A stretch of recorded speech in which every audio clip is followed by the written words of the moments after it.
A história que vamos conhecer hoje é a do raríssimo Volkswagen 1600 Sedan, que ficou bastante conhecido por aqui pelo curioso apelido de Zé do Caixão, mas a sua história não começa no Brasil como talvez você possa pensar, e sim na Alemanha e muito antes do que você pode imaginar.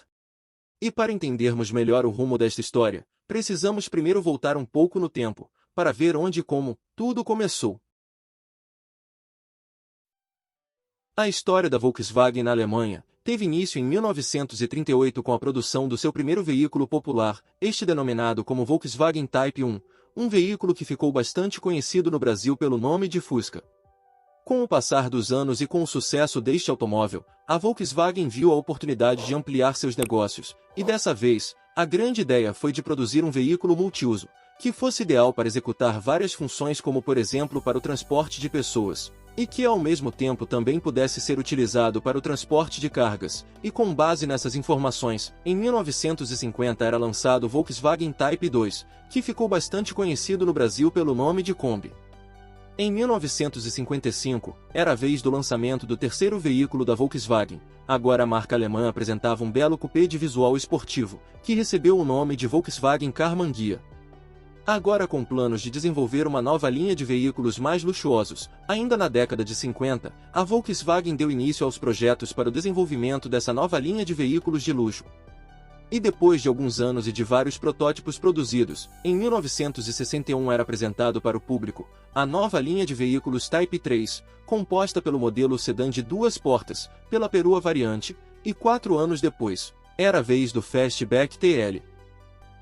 Um fato curioso e que talvez você não saiba, é que na mesma época de desenvolvimento dos veículos da família Type 3 alemã, a Volkswagen também deu início a outro projeto, que visava desenvolver um futuro substituto para o Fusca e que inclusive, esse projeto recebeu a denominação de A97.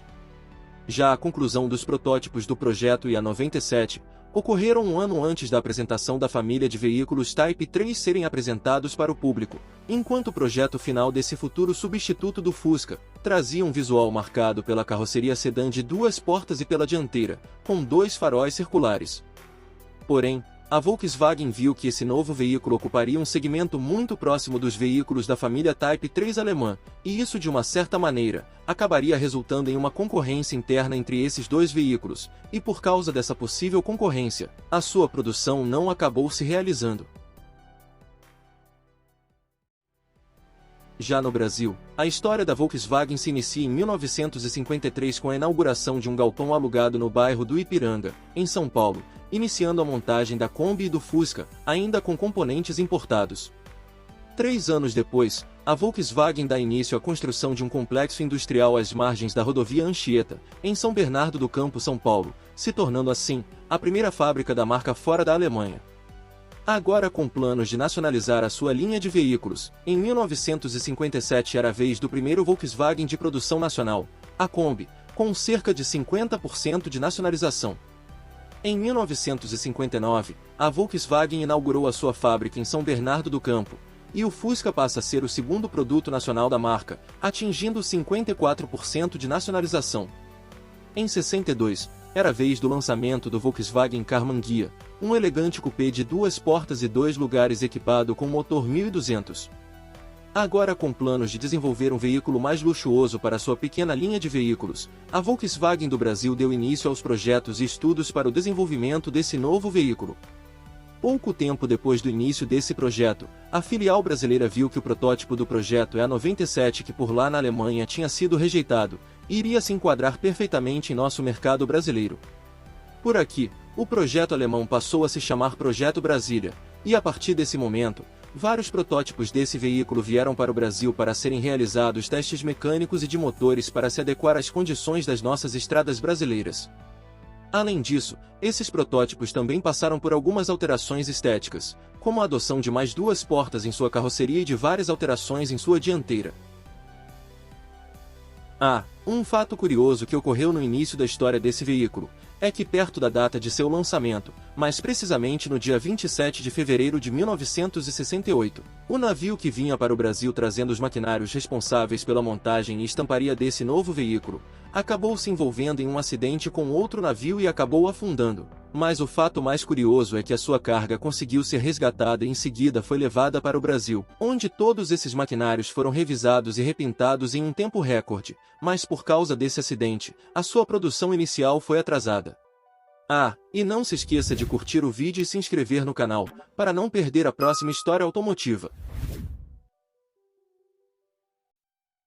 E depois de um certo tempo e de vários protótipos produzidos, agora era a vez do novo veículo da Volkswagen ser apresentado para o público. Já a sua apresentação ocorreu em 21 de novembro de 1968 durante o 6º Salão do Automóvel. Já esse veículo, tratava-se do novo Volkswagen 1600, um elegante sedã de 3 volumes muito bem definidos, que se destacava por apresentar um visual clássico e charmoso, com destaque para a dianteira com capô longo e pelos 2 faróis retangulares.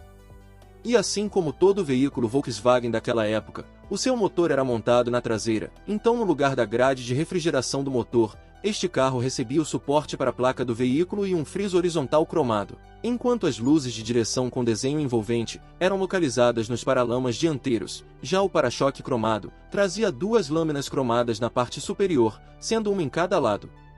Na sua lateral, o primeiro sedã de luxo da marca trazia detalhes como vários cromados, rodas aro 15 com calotas cromadas e um vinco marcando toda a sua lateral, mas o principal destaque desse veículo fica por conta da inédita carroceria de 4 portas, se tornando assim o primeiro veículo Volkswagen do Brasil e o segundo Volkswagen do mundo a vir com a inédita carroceria de 4 portas.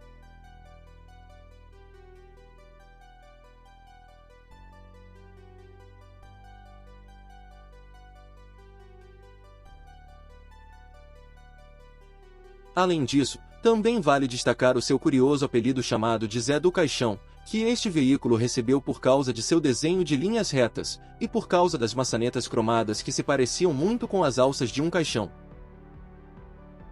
Enquanto na sua traseira, o visual era completado pela tampa traseira com várias entradas de ar para a refrigeração do motor, pelas lanternas traseiras com luzes de ré, estas que eram retangulares na posição horizontal e que eram separadas pela placa do veículo localizada entre elas.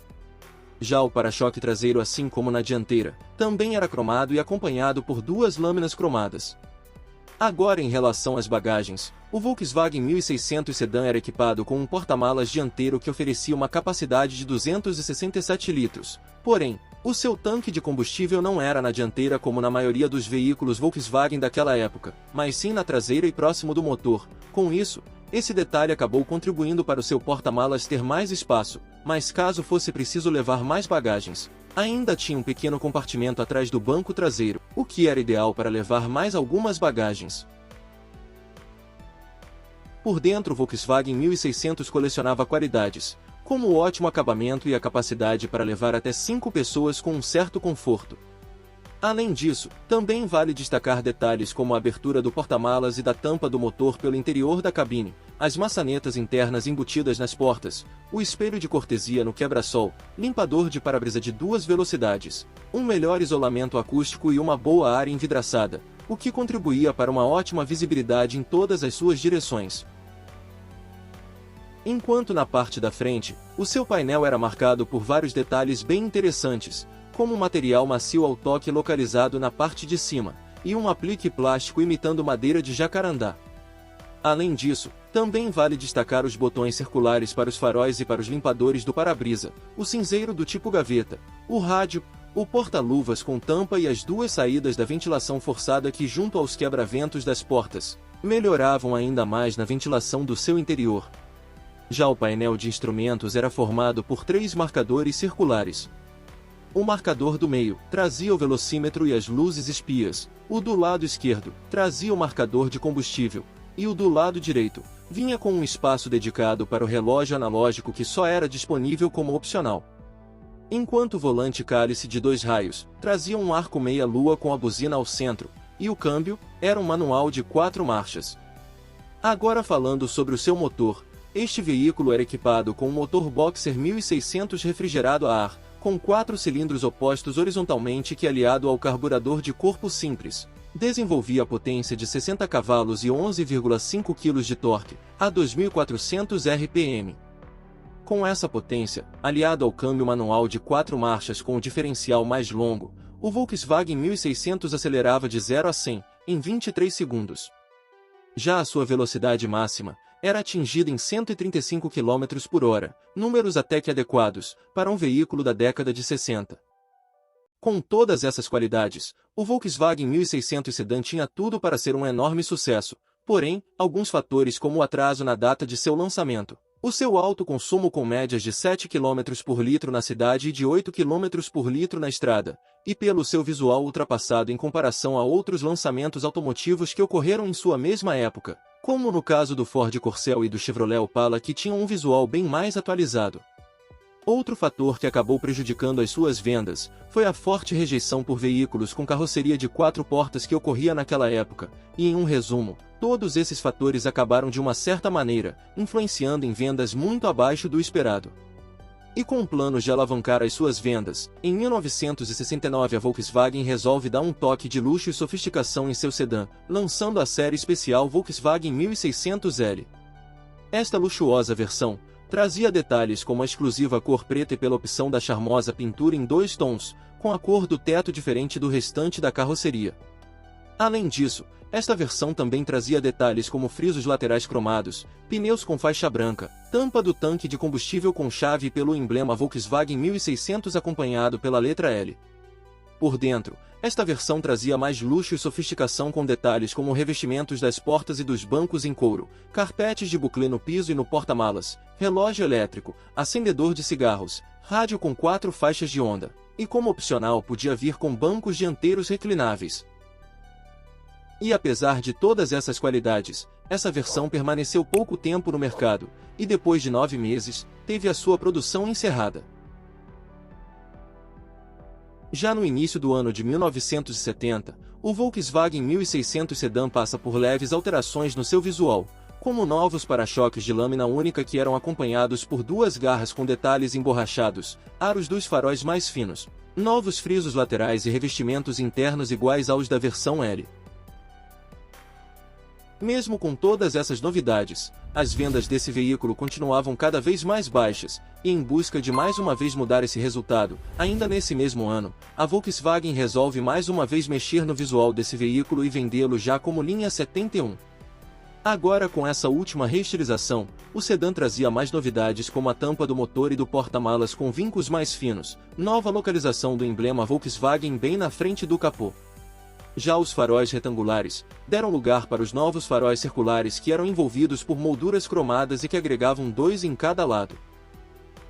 Porém, no final desse mesmo ano, um grande incêndio na fábrica da Volkswagen acabou de uma certa maneira, dando um fim para a história desse veículo. Na manhã do dia 18 de dezembro de 1970, um grande incêndio na fábrica da Volkswagen acabou se alastrando pelo andar térreo da ala 13, onde ficava a seção de pintura, os materiais de fios, a tapeçaria, os pneus e as espumas. Com isso, o fogo fugiu do controle e acabou resultando em um dos maiores incêndios do estado de São Paulo. Depois dessa tragédia, a montadora resolveu dar férias coletivas para todos os seus funcionários, e só voltou às suas atividades no dia 14 de janeiro de 1971. Porém, antes de voltar a produzir os seus veículos, a montadora fez um estudo para saber quais seriam os primeiros veículos a serem produzidos. Sendo assim, os modelos mais vendidos foram colocados nesta lista como prioridade. Já o Volkswagen 1600 Sedan, como sempre foi ruim de vendas, teve a sua produção encerrada. Em um resumo sobre o fim da história desse veículo, pode-se dizer que o principal fator que resultou para o seu rápido fim de produção foi a junção das suas fracas vendas com o incêndio da fábrica e a volta da produção de veículos mais vendidos, pois como este veículo não vendia tão bem naquela época, a melhor solução para a Volkswagen foi encerrar a sua produção, pois não faria sentido investir em um veículo que era péssimo em vendas. E essa foi a nossa homenagem de hoje, trazendo a história desse veículo que fez bastante sucesso pela sua robustez mecânica, e também por ser bastante utilizado como veículo de táxi. E você, já viu, ou até mesmo já teve um Volkswagen 1600 Sedan? Deixe a sua resposta aqui embaixo, no comentário desse vídeo.